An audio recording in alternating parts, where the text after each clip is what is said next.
آپ نے قارون کا نام تو سنا ہوگا۔ قارون کو دنیا سے رخصت ہوئے ہزاروں سال گزر گئے ہیں، لیکن آج بھی لوگ قارون کے نام کو جانتے ہیں اور قارون کے خزانے کی مثال دیا کرتے ہیں۔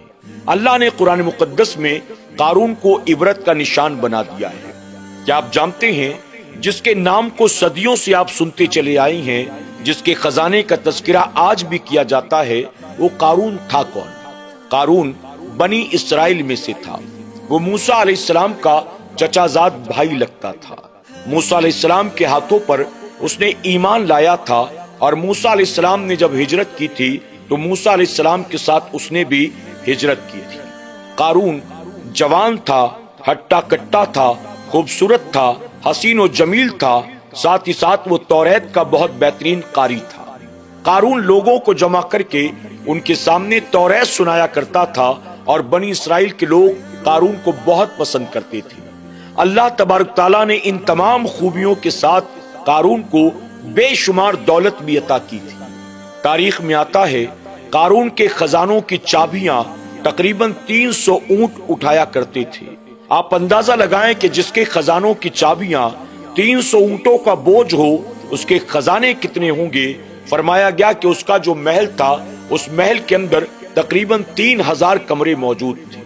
قارون اپنے دور کا اس وقت روئے زمین پر سب سے زیادہ امیر آدمی تھا۔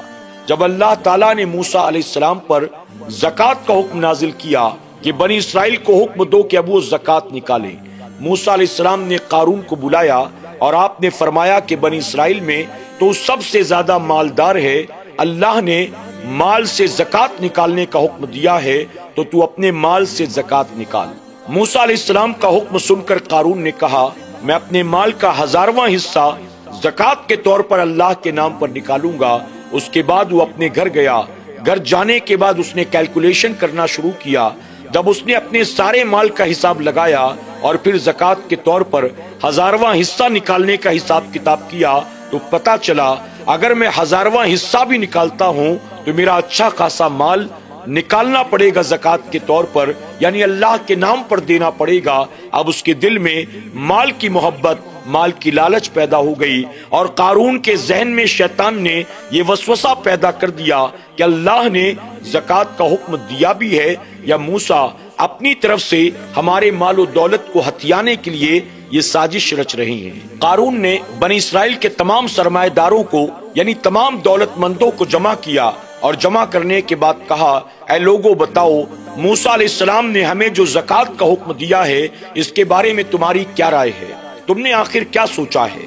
اس پر تمام لوگ ایک زبان ہو کر کہنے لگے، قارون، ہم سب میں سب سے زیادہ دولت مند تو ہے، بتا تو اس کے بارے میں کیا کہتا ہے؟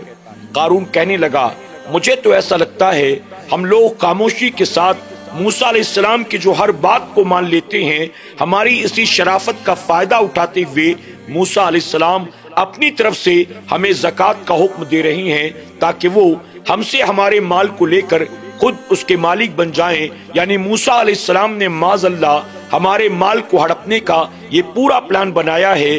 میں نے تو یہ فیصلہ کر لیا ہے، میں موسیٰ کو زکوٰۃ کے طور پر کچھ بھی نہیں دوں گا۔ اس پر تمام سرمایہ دار کہنے لگے، ہم میں سب سے بڑا سرمایہ دار تو ہے، اگر تو مال دینے کو تیار نہیں ہے تو ہم بھی زکوٰۃ نہیں دیں گے۔ اس پر کسی نے کہا، اگر ہم زکوٰۃ نہیں دیں گے، موسیٰ علیہ السلام ناراض ہو گئے، آپ نے ہمارے حق میں بد دعا کر دی، اللہ کا عذاب آیا تو ہم تو سب کے سب مارے جائیں گے۔ اس پر قارون نے کہا، ہمیں ذرا بھی گھبرانے کی ضرورت نہیں ہے، میں نے ایک ایسا پلان تیار کر رکھا ہے کہ جس پلان کے تحت ہمیں کچھ نہیں ہوگا، بلکہ موسیٰ خود اپنے جال میں الجھ جائیں گے۔ لوگوں نے کہا، ایسا کیا پلان ہے؟ اس نے کہا، جاؤ جا کر فلاں فاحشہ عورت کو بلا لاؤ، اس کے بعد میں بتاتا ہوں ہمیں کیا کرنا ہے۔ اس کے حکم پر اس فاحشہ عورت کو بلایا گیا۔ قارون نے اکیلے میں اس عورت کے ساتھ کچھ منصوبہ بندی کی، اور اس کے بعد بنی اسرائیل کے لوگوں سے کہا، اے لوگوں، جب میں تمہیں بلاؤں تو سب کے سب آ جانا، پھر دیکھنا کہ آخر کیا ہوتا ہے۔ لوگ چلے گئے۔ قارون اللہ کے نبی سیدنا موسیٰ علیہ السلام کے پاس جاتا ہے اور جا کر عرض کرتا ہے، اے اللہ کے کلیم، بہت دن ہو گئے آپ نے واعظ و نصیحت نہیں فرمائی، بنی اسرائیل کے لوگ آپ کی واز و نصیحت کو سننے کے منتظر ہیں۔ موسیٰ علیہ السلام نے فرمایا کہ ٹھیک ہے، جاؤ بنی اسرائیل کے لوگوں کو ایک جگہ پر جمع کرو، میں واز و نصیحت کرنے کے لیے تیار ہوں۔ اب قارون نے بنی اسرائیل کے تمام لوگوں کو جمع کیا اور اس کے بعد موسیٰ علیہ السلام تشریف لاتے ہیں۔ موسیٰ علیہ السلام نے تقریر کرنی شروع کی۔ موسیٰ علیہ السلام نے عبادت کی بات کی، اللہ کی شان کریمی کی بات کی، آپ نے شان رحیمی کی بات کی، آپ نے جنت اور جنت کی نعمتوں کی بات کی، آپ نے رب کی وحدانیت کی بات کی۔ آپ تقریر کرتے کرتے کرتے کرتے یوں فرماتے ہیں جو اللہ کے نیک بندے ہیں اللہ ان کو جنت عطا فرمائے گا، اور جو اللہ کی نافرمانی کریں گے، اللہ سے بغاوت کریں گے، ان کو جہنم میں ڈال دیا جائے گا۔ نیکیوں کا صلہ جنت ہے، برائیوں کا صلہ جہنم ہے۔ اس طرح سے تقریر کرتے کرتے آپ نے فرمایا اگر کوئی شخص چوری کرے اللہ کا اس پر عذاب ہوگا، اگر کوئی شخص زنا کرے اللہ کا اس پر عذاب ہوگا۔ جیسے ہی موسیٰ علیہ السلام نے یہ فرمایا، اس پر قارون کہنے لگا اے اللہ کے نبی میں آپ سے کچھ سوال پوچھنا چاہتا ہوں۔ موسیٰ علیہ السلام نے فرمایا بتا کیا سوال ہے؟ قارون کہتا ہے اللہ کے نبی زنا کرنا یہ گناہ ہے، ہمیں یہ بھی بتا دیں اگر کوئی زنا کرے تو آپ کی شریعت میں اس کی سزا کیا ہے؟ موسیٰ علیہ السلام فرماتے ہیں اگر زنا کرنے والا غیر شادی شدہ ہے یعنی بیوی نہیں رکھتا تو اس کو 100 کوڑے لگائے جائیں گے، اور اگر وہ شادی شدہ ہے یعنی بیوی رکھتا ہے تو اس کو سنسار کیا جائے گا، یعنی اتنے پتھر مارے جائیں گے، اتنے پتھر مارے جائیں گے کہ وہ موت کے گھاٹ اتر جائے۔ اب اس پر قارون سوال کرتا ہے اللہ کے نبی یہ سزا صرف ہمارے لیے ہے یا یہ سزا آپ کے لیے بھی ہے؟ موسیٰ علیہ السلام نے جب یہ سنا آپ نے فرمایا تو کہنا کیا چاہتا ہے؟ قارون کہتا ہے اگر زنا ہم میں سے کوئی کرے تو صرف ہمیں یہ سزا ملے گی، یا اگر آپ زنا کر بیٹھیں تو آپ کو بھی سزا ملے گی۔ اللہ اکبر۔ موسیٰ علیہ السلام نے جب یہ سنا آپ نے فرمایا میری شریعت میں سب کے لیے ایک ہی حکم ہے، امیر ہو، غریب ہو، دیہاتی ہو، شہر کا رہنے والا ہو، پڑھا لکھا ہو، بے پڑھا لکھا ہو، کوئی بھی اگر زنا کرے گا ہر ایک کو یہی سزا دی جائے گی۔ اس پر قارون کہتا ہے اے اللہ کے نبی فلاں عورت آپ کے بارے میں یہ کہتی ہے آپ نے اس کے ساتھ زنا کیا ہے۔ اللہ اکبر۔ جب موسیٰ علیہ السلام نے سنا آپ کو جلال آ گیا۔ آپ فرماتے ہیں کہ وہ عورت کہاں ہے؟ جس عورت نے مجھ پر یہ الزام لگایا ہے اس عورت کو حاضر کیا جائے۔ چند لوگ گئے اس فاحشہ عورت کو بلا کر لاتے ہیں۔ قارون نے اس عورت سے 1000 دینار 1000 درہم کا وعدہ کیا تھا اور کہا تھا بڑے مجمع میں اگر تو موسیٰ پر یہ الزام لگا دے گی میں تجھے اتنا مال دوں گا۔ وہ عورت فوراً محفل میں حاضر ہوئی۔ موسیٰ علیہ السلام نے اس کی طرف دیکھا اور آپ نے فرمایا قسم اس ذات کی جس نے ہماری خاطر دریائے نیل میں راستہ پیدا کیا، قسم اس ذات کی جس نے مجھے حق نبی بنا کر بھیجا، سچ سچ بتا کیا جو قارون کہتا ہے یہ تو نے کہا ہے؟ اس پر وہ عورت اللہ کے نبی کے چہرے کو دیکھتی ہے، اللہ کے نبی کے جلال کو دیکھتی ہے، کانپ جاتی ہے۔ ایک طرف قارون کے ذریعے مال و دولت ملنے والی تھی اور ایک طرف اللہ کے نبی کی اطاعت اور فرمانبرداری کر کے اس کو جنت ملنے والی تھی۔ اس نے فوراً فیصلہ کر لیا۔ وہ اللہ کے نبی موسیٰ علیہ السلام کی بارگاہ میں عرض کرتی ہے اے اللہ کے نبی میں گواہی دیتی ہوں آپ سچے ہیں، آپ اچھے ہیں، آپ نے کبھی ایسا کوئی کام نہیں کیا۔ قارون مجھے بیلا فسلا کر مال و دولت کی لالچ دے کر آپ کے خلاف تیار کر کے لایا تھا تاکہ میں لوگوں کے سامنے آپ کو بدنام کر سکوں، آپ پر یہ الزام عائد کر سکوں۔ اللہ اکبر۔ جب موسیٰ علیہ السلام نے یہ سنا آپ کی آنکھوں سے آنسو جاری ہو جاتے ہیں، آپ اللہ کی بارگاہ میں سجدہ شکر ادا کرتے ہیں اور گڑ گڑا کر اللہ کی بارگاہ میں عرض کرتے ہیں اے اللہ قارون پر اپنا عذاب نازل کر۔ آج قارون نے تیرے نبی کو لوگوں کے سامنے بدنام کرنے کی کوشش کی، اے اللہ اگر میں واقعی تیرا نبی ہوں قارون پر ابھی اپنا عذاب نازل کر۔ اللہ تبارک تعالیٰ نے وحی نازل کی اے موسیٰ ہم نے زمین کو تیرے تابع کر دیا ہے، تو زمین کو جو حکم دے زمین تیرے حکم پر عمل کرنے کو تیار ہے۔ اب موسیٰ علیہ السلام نے زمین سے مخاطب ہو کر کہا اے زمین پھٹ جا، قارون کو اپنے اندر دھسا لے۔ اللہ اکبر۔ اللہ کے نبی کا یہ کہنا تھا، زمین پھٹ جاتی ہے۔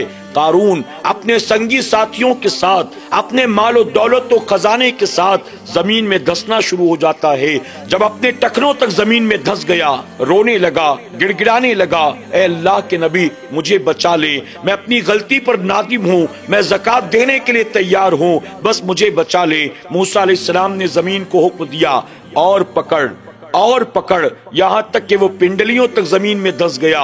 کہنے لگا میں آپ کا رشتہ دار ہوں، میں آپ سے محبت کرتا ہوں، میں نے آپ کی بڑی اطاعت کی اور خدمت کی ہے، مجھے معاف کر دے۔ موسیٰ علیہ السلام نے زمین سے کہا اور پکڑ، اپنے گھٹنوں تک زمین میں دھس گیا۔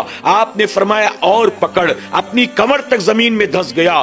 آپ نے فرمایا اور پکڑ، اپنے سینے تک زمین میں دھس گیا۔ وہ زمین میں دھستا جا رہا تھا، روتا جا رہا تھا، معافیاں مانگتا جا رہا تھا، اور موسیٰ علیہ السلام زمین کو حکم دیتے جا رہے تھے اور پکڑ اور پکڑ، یہاں تک کہ ابو قتادہ رضی اللہ تعالیٰ عنہ فرماتے ہیں موسیٰ علیہ السلام نے قارون کو زمین میں ایسا دھسایا تھا کہ وہ آج بھی زمین میں دھستا چلا جا رہا ہے اور قیامت تک زمین میں دھستا چلا جائے گا۔ اللہ اکبر۔ قارون اپنے مال و دولت کے ساتھ زمین کے اندر دھس گیا، قارون کا سب کچھ ختم ہو گیا، صرف قیامت تک کے لیے اس کا نام باقی رہ گیا۔ اللہ نے قرآن مقدس میں قارون کو عبرت کا ایسا نشان بنا دیا، ایسا نشان بنا دیا، آج بھی اس کا نام بلائے نہیں بھولتا، لوگ اس کے قصے جانتے ہیں۔ یاد رکھیں، اللہ کوئی نعمت عطا کرے، اللہ اگر عزت عطا کرے، اللہ اگر حسن و جمال عطا کرے، اللہ اگر خوبصورت آواز عطا کرے، اللہ اگر اعلیٰ حسب نسب عطا کرے،